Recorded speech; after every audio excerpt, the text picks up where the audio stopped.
Shalom. First and foremost, I had to give all praise and glory to Yahweh Ba'ashim El Shai, Ba'ashim Kakradash.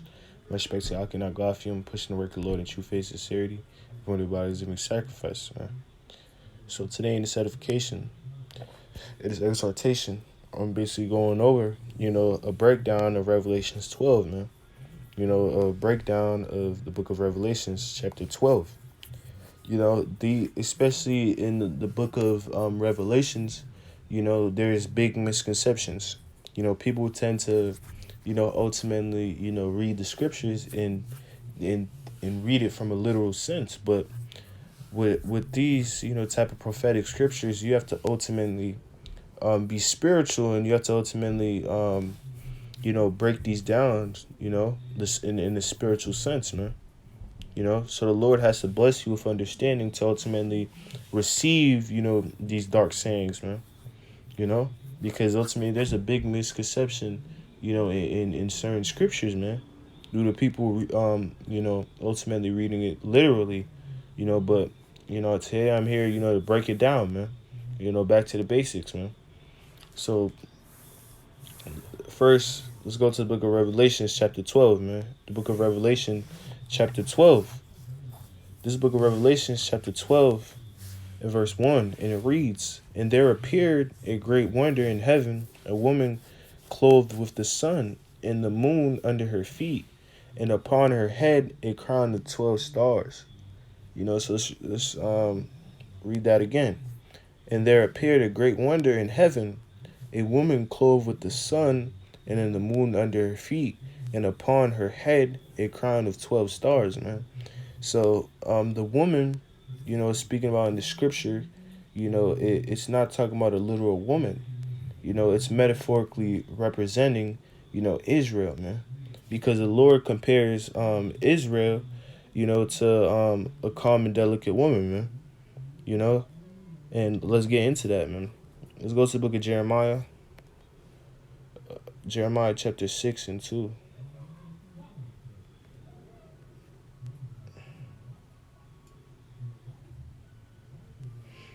All right. This book of Jeremiah chapter 6 and 2, and it reads, "I have likened the daughter of Zion to a comely and delicate woman," man. So the Lord is possessively speaking, ultimately representing that, ultimately, the daughter of Zion, basically representing Israel, you know, the nation, as a calm and delicate woman, because spiritually, Israel is, Yahweh Bashim Yahshai's woman, man. You know, the Lord, is married to Israel, man. You know, and now let's go back to the book of Revelations 12. Yeah, Revelations 12 and 1. "And upon her head a crown of 12 stars, representing the 12 tribes, man. Representing the 12 tribes of Israel, man." In verse 2, Revelation chapter 12 and 2, "And she being with child cried, travailing in pain to be delivered," man.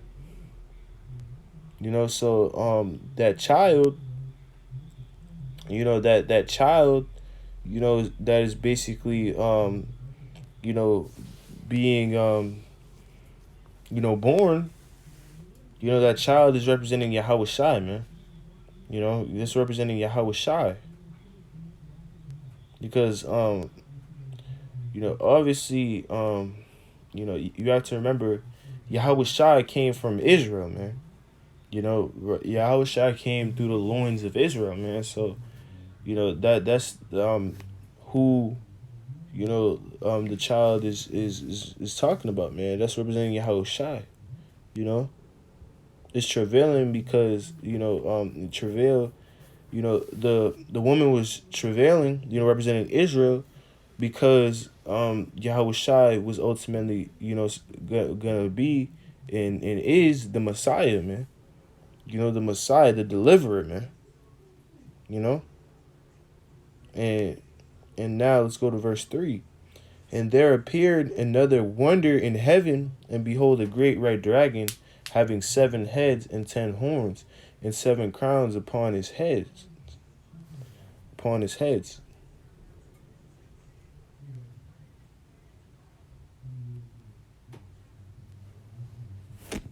Let's read it again. In Revelations 12 and 3. And there appeared another wonder in heaven, and behold, a great red dragon, having 7 heads and 10 horns, and having 7 crowns upon his heads. So a lot of people would read this and think it's talking about a literal dragon. So talking about a little dragon, but no, this is representing, when it says 7 heads and 10 horns, it's ultimately representing a power structure, man. The power structure. And it says having 7 heads, and 10 horns. Horns representing power. And the 7 heads, man. And I'm gonna show you a visual picture of what the 7 heads, and the crowns represent, man.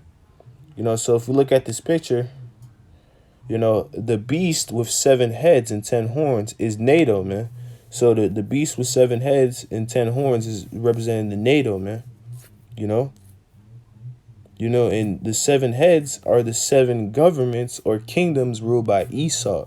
Who the self-proclaimed white man, the European man, and the 7, the 7 horns, the 7 heads, first, being, Germania Major, Rome, France, Spain, Germania Minor, in the Britain, and the Greeks, man. So those are the 7 heads, man. Those are the 7 heads that it's speaking about, man. And they all, go through the same infrastructure, man. They're all in one accord, man. So when it's talking about horns and the 7 heads, it's representing a power structure, which is the NATO, man. The NATO. And now let's go to the book of Revelations, chapter 17 real quick.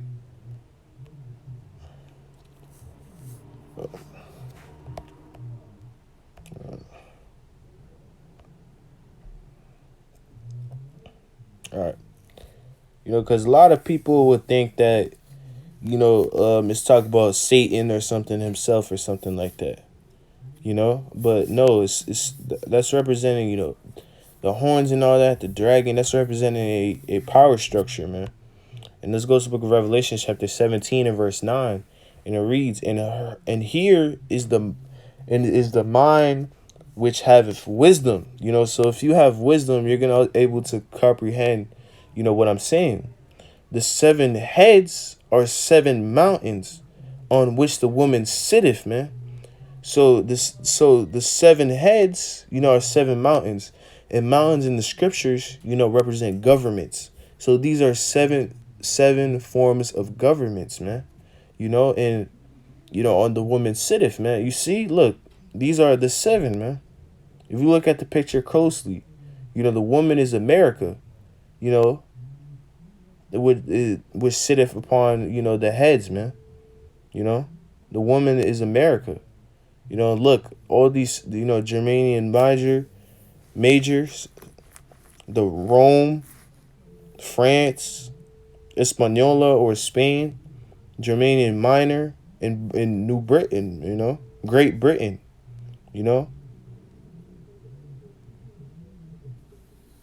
and Greece, man, the Greeks.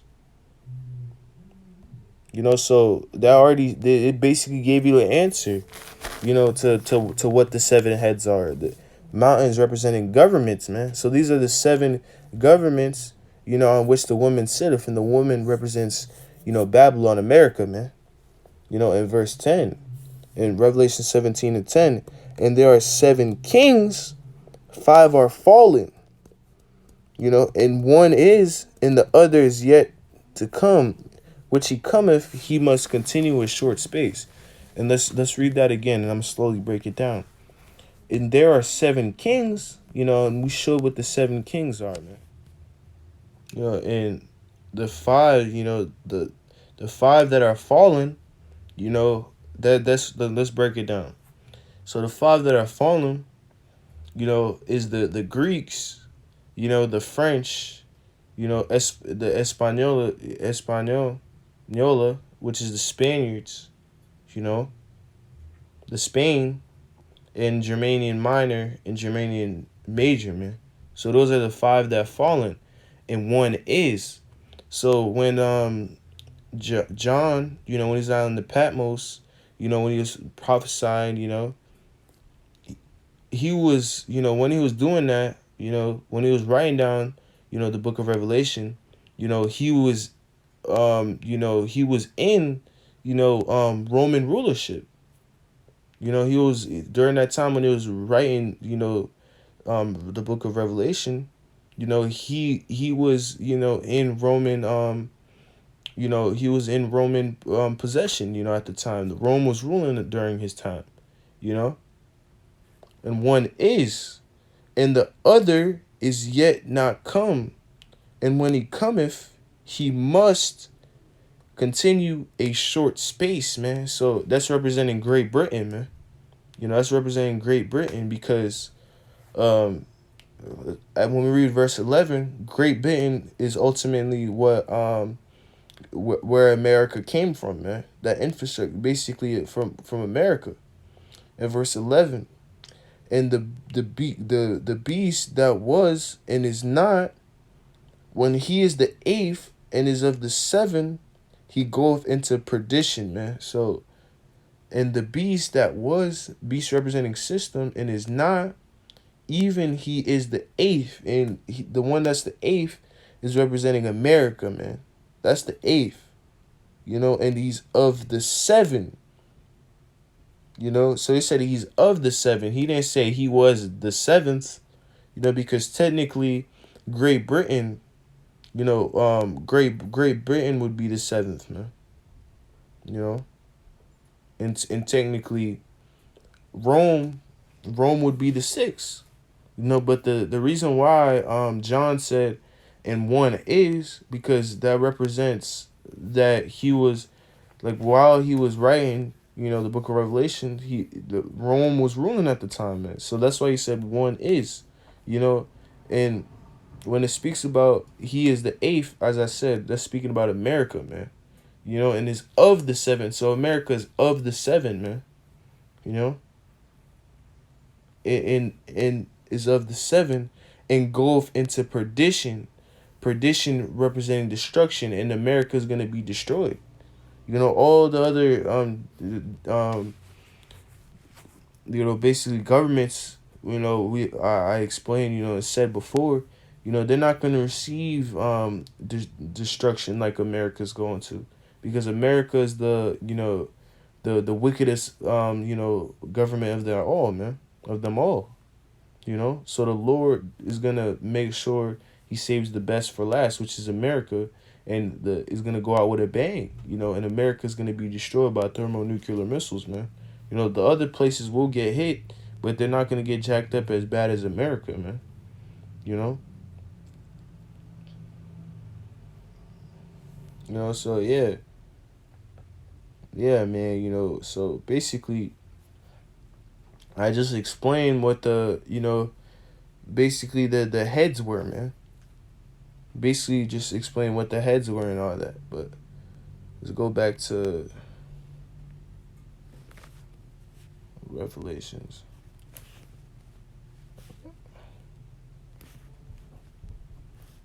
Revelations 12. All right. Let's go back to the book of Revelation, chapter 12 and verse 4. And his tail drew the third part of the stars of heaven and did cast them to the earth. And the dragon stood before the woman which was ready to be delivered, for to devour her child as soon as it was born. In verse 5, and she brought forth a man child. You know, she brought forth a man child. Wait, let's go back to verse 4. You know, it says to devour her child as soon as it was born. So Basically, that's kind of what they wanted to do to Yahweh Shai. You know, just like in the time of Moses, you know, they all wanted to, kill all the firstborns, you know, of that time, you know, to basically devour the children that was soon born. In verse 5, and she brought forth a man child, which is Yahweh Shai, who was to rule all nations with a rod of iron, which is what Yahweh Shai is going to do. And her child was caught up unto God into his throne. So this is speaking about Yahweh Shai, man. In verse 6, Revelation 12 and 6, and the woman fled into the wilderness where she had place prepared of God, and they should feed her there 1,260 days, man. So there's gonna be a point of time where Israel is gonna have to, ultimately, fled into the wilderness, man. Because some of Israel might have to flee to the wilderness due to when Esau implements the MOTB, you're not going to be able to function in regular society. So you're going to have to go to the wilderness, man. And they should feed her there 8,303 score days, man. And verse 7, and there was war in heaven, and Michael and his angels fought against the dragon, and the dragon fought and his angels, man. So in Revelations 12 and 1, it says Michael the archangel shall stand up, and fight. So when it represents against the dragon, that's representing these governments, man. When Yahweh Shai cracks the sky, they're gonna try to fight, against, Yahweh Shai, man. And Michael, the archangels, and the rest of the angels, are gonna be with Yahweh Shai, man. That's gonna be his army, and the dragon fought and his angels, man. So they're gonna try to fight against, the angels and all that, man. And prevailed not, neither was there a place found anymore in heaven, man. So they're not going to prevail, man. Esau is going to try to, fight the angels in Yahweh Shai, but they're not going to prevail. In verse 9, and when the dragon was cast out, that old serpent called the devil and Satan, which deceiveth the whole world, he was cast out unto the earth, and his angels were cast out with him. So when it's saying, the old serpent, the great dragon, called the devil and Satan, which deceived the whole world, that's representing Esau, man. Esau the Edomite, man, which deceived the whole world, man. And he was cast to earth, and his angels were cast out with him. In verse 10, and I held a loud voice saying in heaven, now is come salvation and strength in the kingdom of our God, and the power of his anointed. For the accuser of our brethren is cast down, which accuse them before our God day and night. So, and Esau is the accuser of our brethren, man, and he will be cast down. And they overcame him by the blood of the Lamb, which is Yahweh Shai, and by the word of their testimony, and they loved not their lives unto death.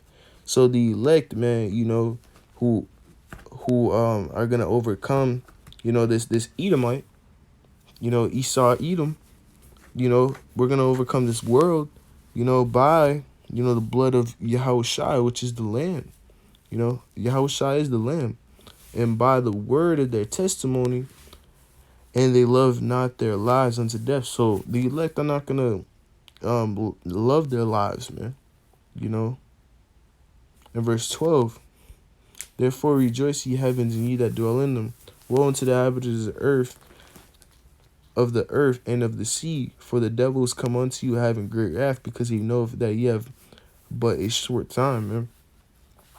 So, it says, therefore rejoice, ye heavens, and ye that dwell in them. Woe to the inhabitants of the earth and the sea. So who inhabits the earth and the sea? The Esau, man. Esau inhabits the earth and the sea. For the devil is come unto you.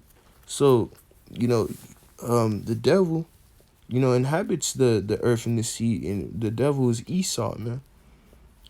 For the devil is come unto you having great wrath. So soon, yeah, these Edomites, are gonna come with great wrath, man, and they're coming with great wrath right now. Because he knoweth that he have but a short time, man. So these Edomites know that their time's ticking, man, and ultimately their rulership will be cast down. In 2 Ezra 6 and 9. Esau is the end of the world, and Jacob is beginning of it that followeth, man. So they know that their rulership is soon, to be over. In verse 13, and when the dragon saw that he was cast unto the earth, he persecuted the woman which brought forth the man-child, man. So Esau knows that, he's going to be cast down. So ultimately he's going to persecute Israel, man, which is the woman. And the woman were given 2 wings of a great eagle, that she might fly into the wilderness, into her place, when she nurtured for a time and half a time, and from the face of the serpent. And the serpent cast out of his mouth as a flood after the woman, that he might cause her to be carried away of the flood, man. So the scriptures say the enemy should come in like a flood, but the enemy should come out in a flood, but the Lord should lift up a standard, man. So the Lord is ultimately lifting up that standard, man. In verse 16, and the earth helped the woman, and the earth opened her mouth and swallowed up the flood, when the dragon cast out his mouth. And the dragon was wroth with the woman, and went to make war with the remnant of her seed, which keep the commandments of God and have the testimony of Yahushua, man. So when it says, the dragon was wroth with the woman, that represents the enmity, man. And there's been enmity, between Israel, and the dragon, Esau, Edom, since the beginning, man. Genesis 3, it states that, the Lord put enmity between the serpent and her seed, which is talking about Israel, man. So Esau, is going to make war, with the elect, man, which keep the, commandments of Yahweh Bashim Yahushua, man. So Esau is going to ultimately, show his horns, man. So, basically, I just broke down, a quick breakdown of Revelations 12. So with that, Lord, when you edify to give all praise and glory to Yahweh Bashim Yahushua, Bashim Kadash, Shalom, keep the faith, Abba, Shalom.